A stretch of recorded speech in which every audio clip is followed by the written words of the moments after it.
Warriors, welcome to another important video. If you haven't subscribed to this channel, please go ahead and subscribe right now. Hit the bell for all the notifications. It would mean so much to me, and I want to make sure that you don't miss a single video in the future.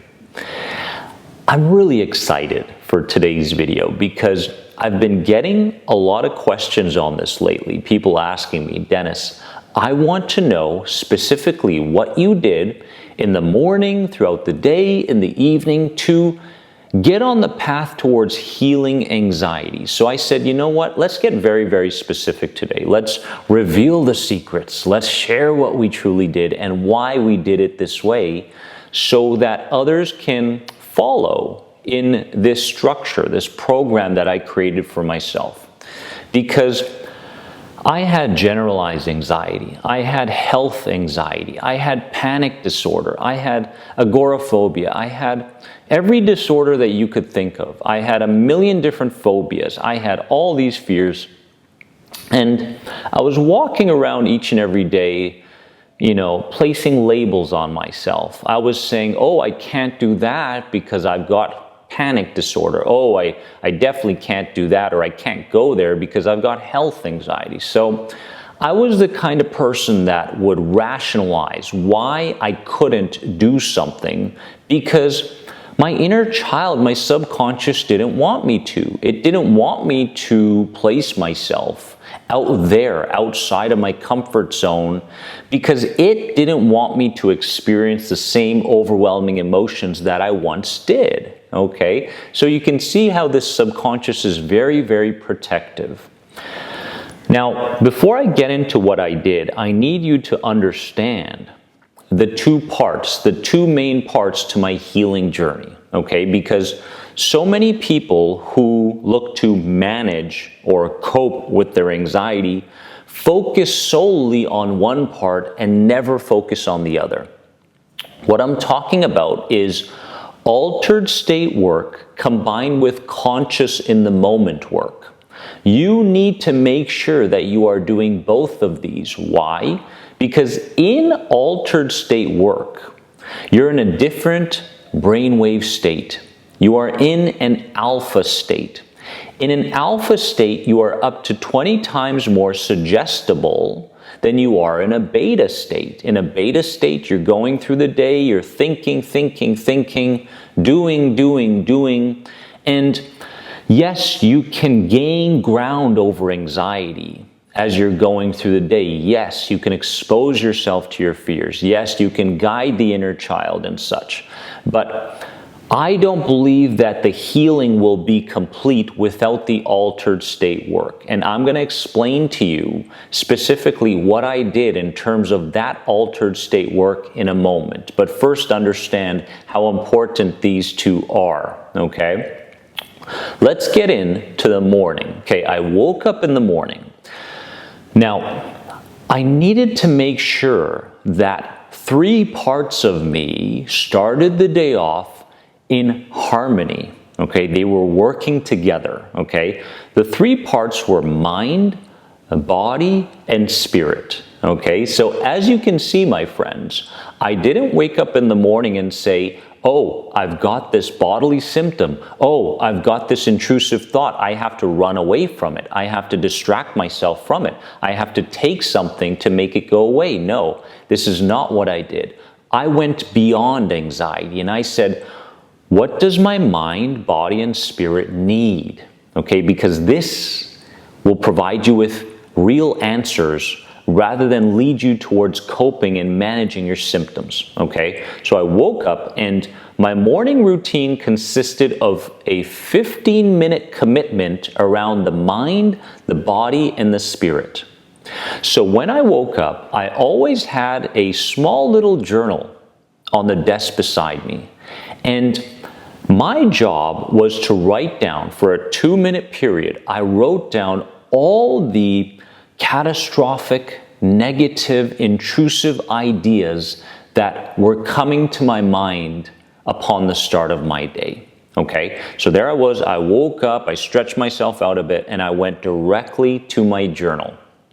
Now, What we need to understand with this morning release journal, where you write down all the negative ideas and the fearful ideas on that piece of paper, is we have to create an association between me writing and it leaving my mind, body, and spirit. Okay, this is the most important part. Because if you're writing without an intention, you're uselessly writing. Okay, there's nothing behind the writing.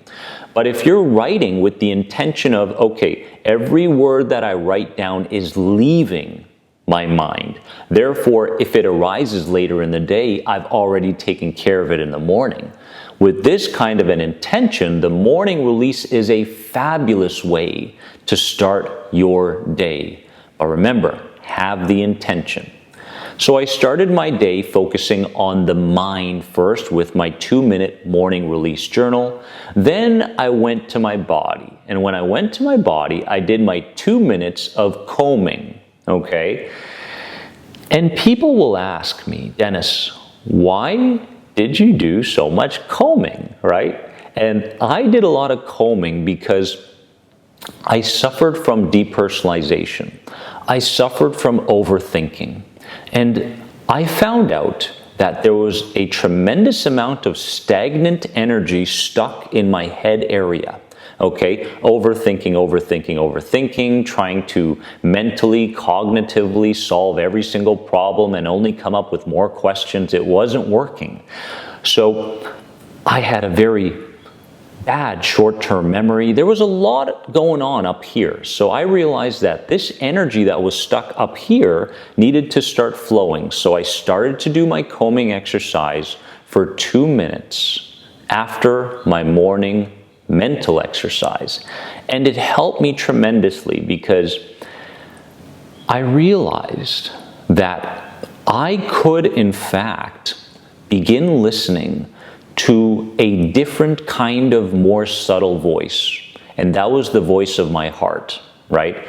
Anxiety sufferers are very much out of touch with the voice of their heart because they believe that their problems can only be solved by thinking. And the truth is that anxiety sufferers don't think. They just replay. They replay the same ideas every single day, and they believe that they're thinking. And this is a defense mechanism from the inner child, hoping that you don't take any more risks.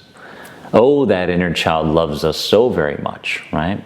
So, morning, okay, we focused on the mind, then focused on the body, and finally focused on the spirit. And for me to focus on the spirit, I did this for about a 10-minute period. I would cycle through certain images, okay? Bill Bankston gave us the introduction to what's called image cycling, and I believe it's the fastest manifestation tool there is out there, okay? It works very well with the law of attraction. And all I did was I closed my eyes, okay, and I asked myself, what are the most important aspects of my life? Well, okay, it's friendship, it's relationship, it's good health, right? It's finances, it's this, it's that. And so with each and every one of these subjects, all I did was I ran pictures, over and over again, pictures. And I cycled through these images, right, about 3 times over. So I had about 6, 7, or 8 different aspects of my life. And these pictures were connected to how I wanted this aspect of my life to look like in the future. So as I focused on those pictures, I could see, someone going, oh, wow, you've got tremendous health. Look at that aura around you. And I could see the picture right there, right? And then I was in a beautiful relationship with someone and creating deep dialogues with that person as I was sitting across that person. That was another picture. So I cycled through these pictures over and over and over again. And over time, there were feelings and emotions connected to these pictures. So this is what my morning consisted of. Morning release, first thing in the morning, going to the body afterwards, focusing on combing and getting rid of that stagnant energy in the mind area, and then moving towards the spirit. I was going through image cycling. Then as I went through the day, because I created some great momentum in the morning, right? I mean, hey, good job, right? But the day is just beginning, okay? So I needed to make sure that as I went through the day, I was still in the same wavelength of what I wanted to create. And I wanted to create an identity that was connected to inner peace. So what I did was I looked at the entire day as me simply strengthening my skill sets. That's it, just strengthening my skill sets. And since I spent, and everybody spends a lot of time in their heads, right? I said, okay, I've got to create some kind of skill sets that help me to tap into a different perception right here and right now, okay? So here were some of the skill sets that I used, okay? There were 2 in the mental category, which were but and what else could this mean? So as I was going through the day, I was thinking to myself, oh my God, what if that worst possible scenario happens, right? And then I would add the word but in between, and I would replace it with a new following sentence, very CBT connected, right? And I would always use but. I would use but. And I found that the more I used the word but, the less interested I became in the original catastrophic sentence.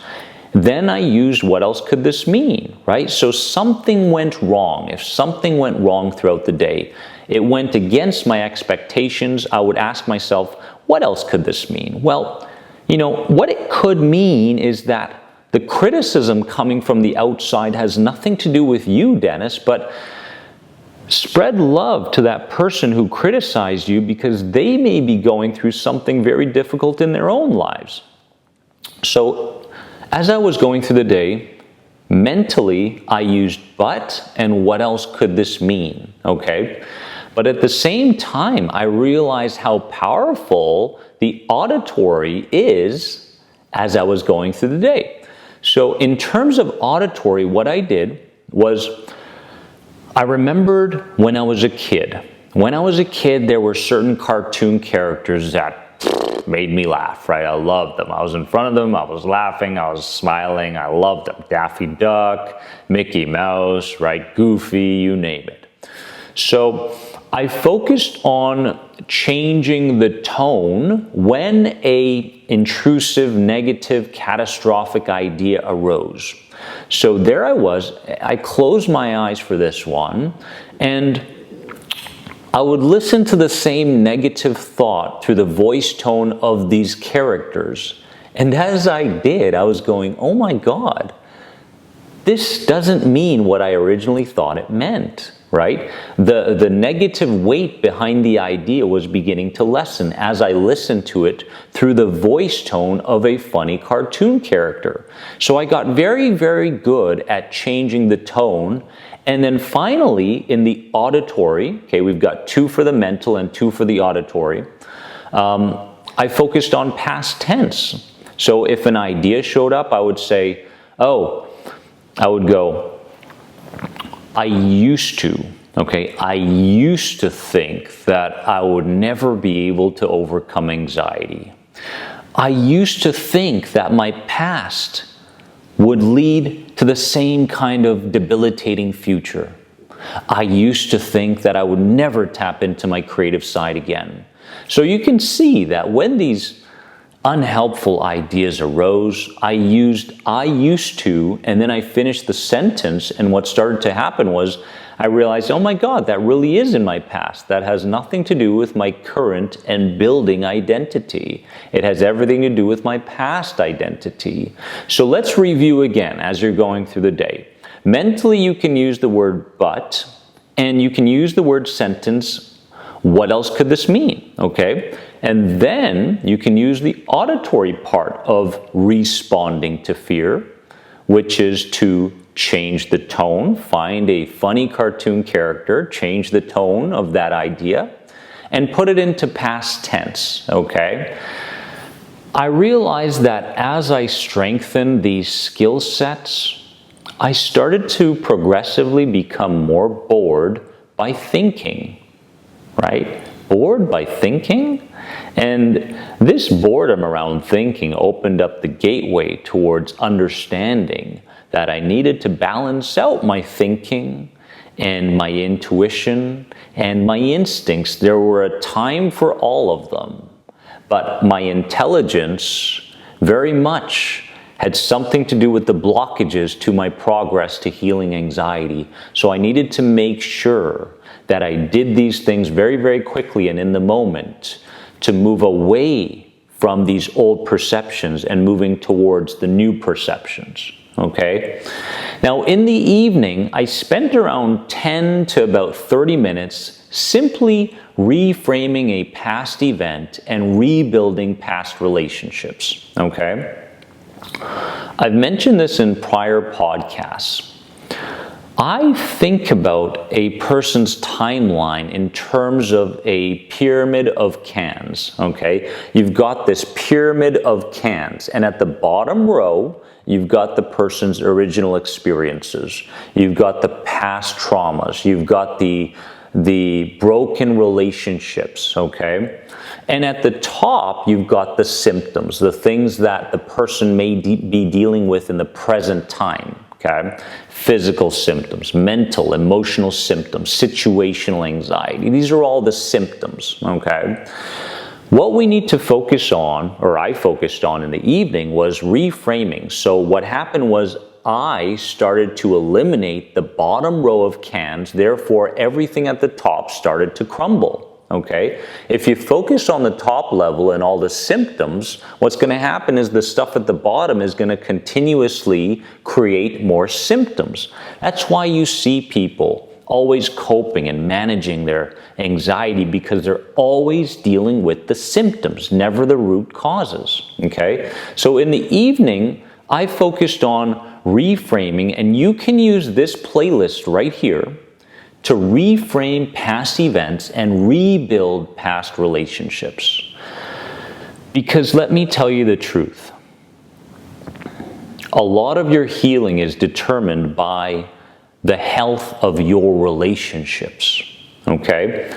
You may have had a very difficult time with your father back in the day, and maybe dad's still around, or maybe he passed away, it doesn't matter.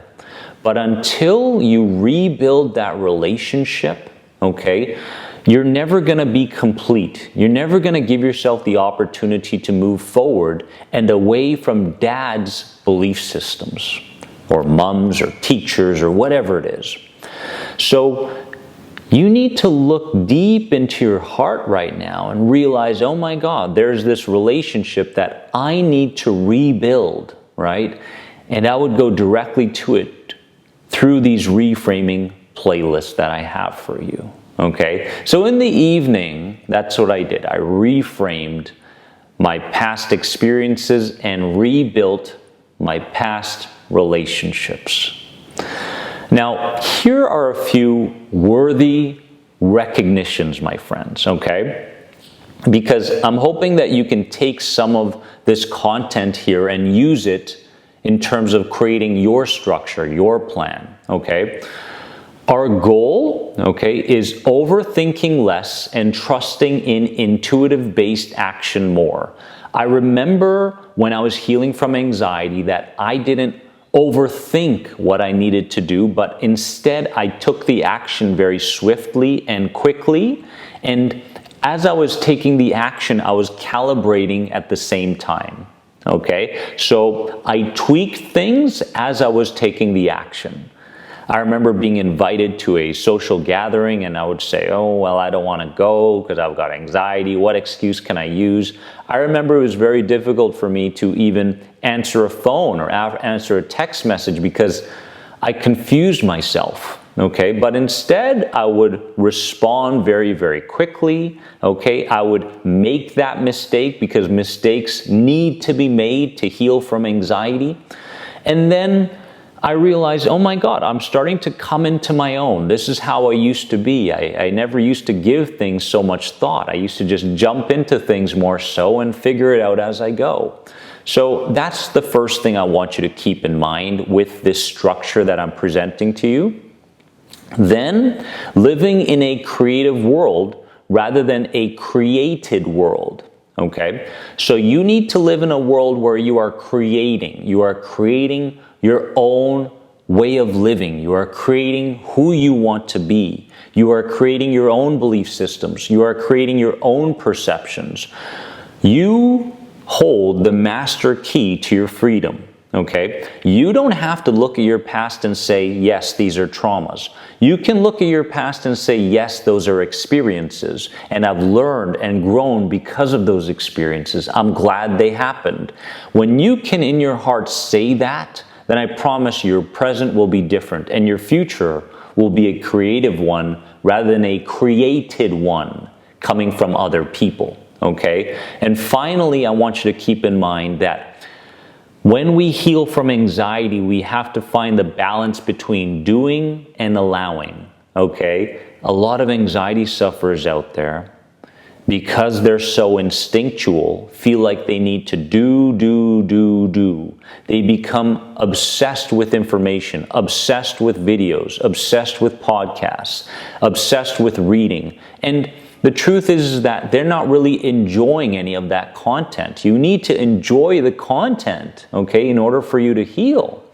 So instead of feeling like you always have to do, sometimes you have to be, right? You have to let go and not do so much, because there's a tremendous amount of clarity that can be gained simply by sitting back and observing, rather than feeling like you have to be doing.